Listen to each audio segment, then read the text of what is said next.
Welcome to the Deep Dive.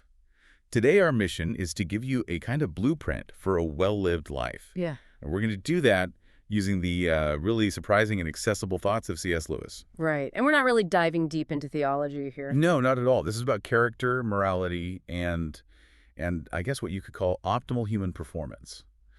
We want to know why Lewis was so convinced that being good is the only real path to being effective. And he knows exactly where people start with this topic. Usually it's a place of pretty deep cynicism. Oh, for sure. So he sets the stage right away by taking on that really negative view of morality. He brings up that old schoolboy joke. Oh, I know this one. That God is the sort of person who is always snooping around to see if anyone is enjoying himself and then trying to stop it. Yeah, and that view is just, it's everywhere, isn't it? The idea that morality is just this list of old, arbitrary rules designed to make us all miserable. But Lewis just says, no.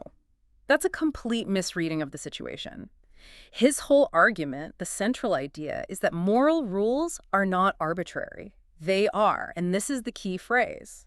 Directions for running the human machine. Exactly. It's the ultimate analogy because it just reframes the entire discussion. Right. I mean, if you're running a finely tuned machine, like a really nice car or something, and the manual says don't do this, you don't call the manual a killjoy. No, you assume the rule's there for a reason.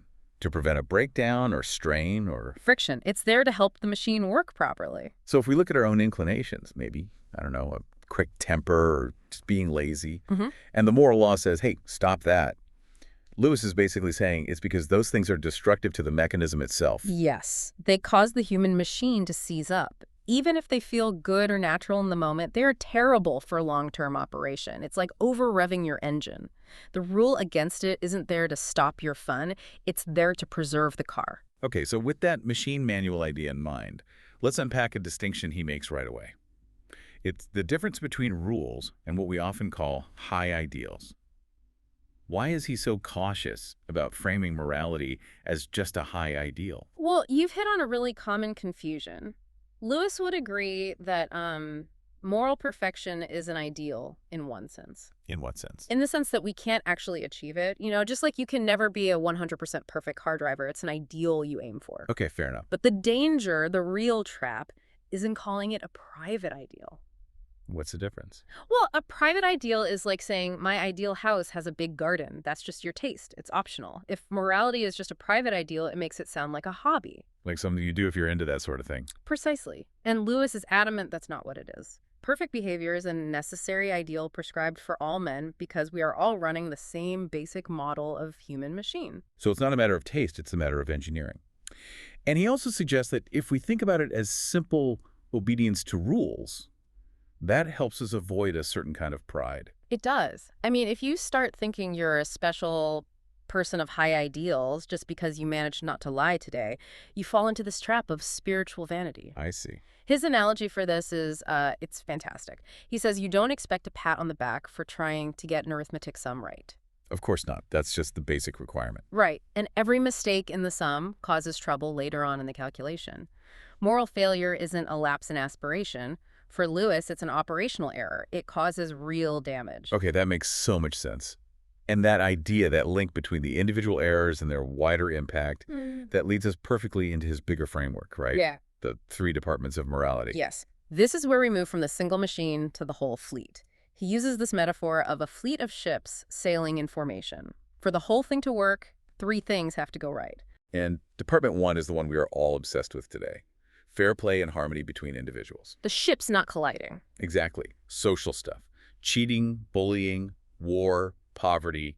It's pretty easy to get everyone to agree that ships colliding is a bad thing. It is. And Lewis points out that this is often where the modern conversation just stops. But he warns that focusing only on this external stuff is, in his words, mere moonshine. Why? Because even if you have the most perfect sailing formation drawn up, the whole system will fail instantly if the ships themselves aren't seaworthy. Which brings us to Department 2.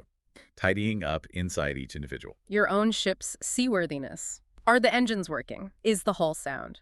This is where you address the internal stuff like greed or cowardice or just a bad temper. Because you can't make people good by law. You can't. A system can be beautifully designed on paper, but it's totally useless if the citizens themselves lack courage or are fundamentally selfish.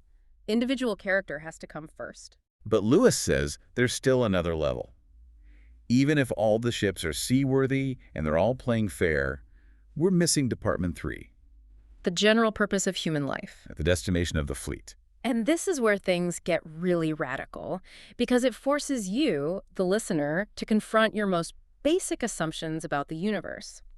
Lewis asks, is your ship your own body and mind? Is it your own property? Or are you just a tenant who's responsible to the real landlord? Wow. So he's saying that our most fundamental modern assumption, that I own myself, that I'm my own sovereign property, is maybe the first big mistake we make. That's exactly what he's saying. If you're the owner, everything is optional. But if you're a tenant, well, then your duties go way beyond just keeping the ship clean. You have to fulfill the purpose the landlord has for it. And that conclusion leads to what he calls the calculus of immortality, which is, well, it's genuinely a bit terrifying when you think about it. It changes all the stakes.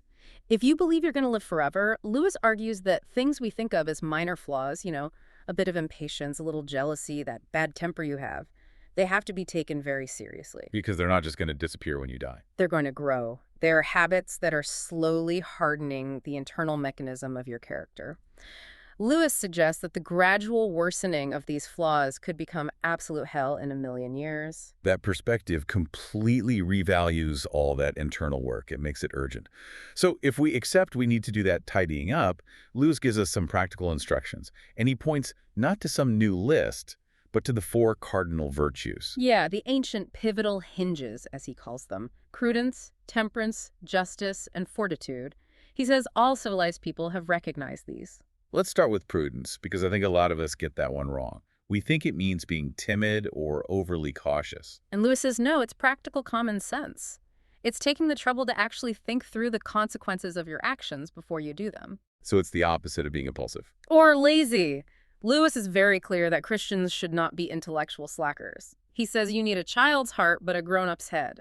You have to be wise as serpents. So that means using your intelligence on everything, like figuring out if a charity is a scam before you give to it. Yes, exactly that. Or even how you pray. God wants us to use every bit of sense we have. Prudence is the anti-sloth virtue. Okay, next up is temperance. And this is the one that's really suffered, hasn't it? We hear temperance, and we just think of prohibition movements. And Lewis pushes back so hard on that. The original meaning was about all pleasures, and it meant going the right length and no further. The right length. So not necessarily total abstinence. Not at all. It's about moderation and priority. If you restrict it only to alcohol, you completely miss the point. So if someone is, say, obsessed with golf or bridge or what he called clothes mania, is that intemperance? Absolutely. The internal state of being fixated on one pleasure, allowing it to dominate your life, that is just as much a failure of character for Lewis as getting drunk. Then there's justice, which, like the others, is much broader than just law courts. It's the whole umbrella term for fairness, honesty, give and take, keeping promises.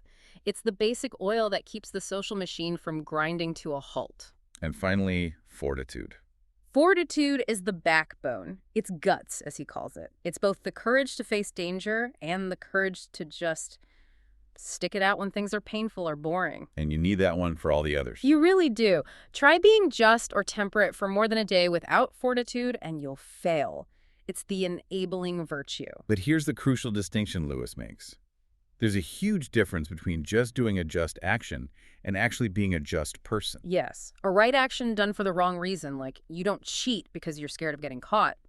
That doesn't build character. It solves the external problem, maybe. Right, but it doesn't transform your internal nature.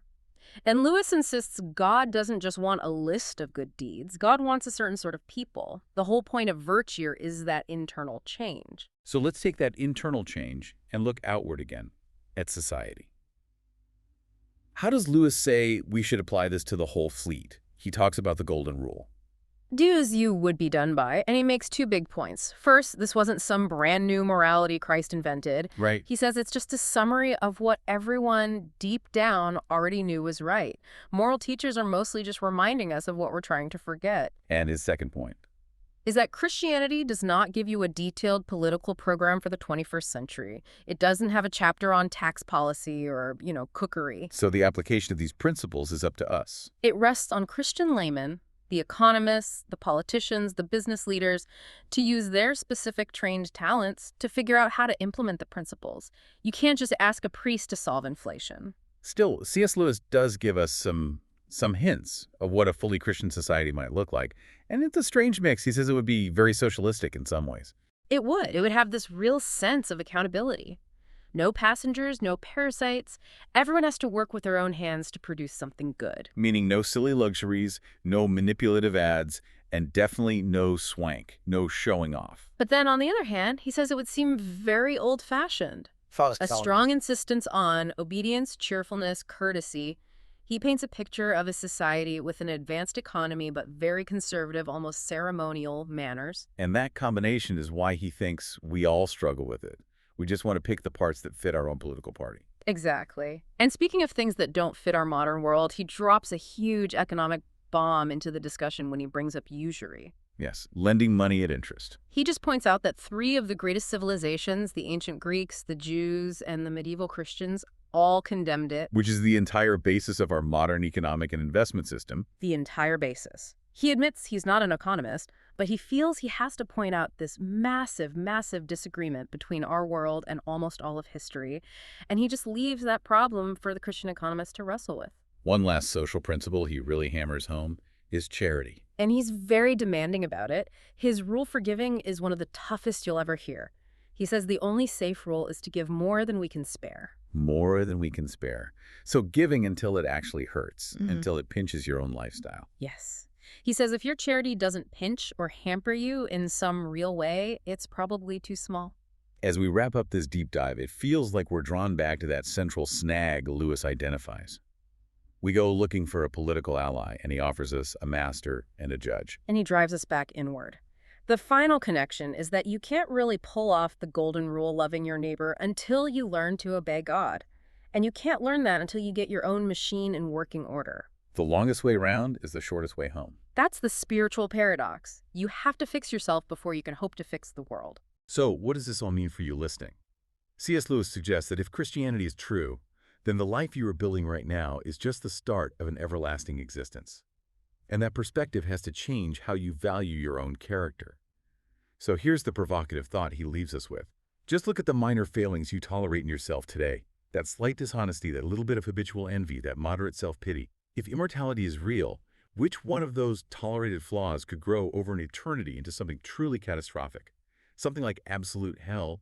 That calculus makes the internal work of virtue not just a moral choice, but a cosmic necessity.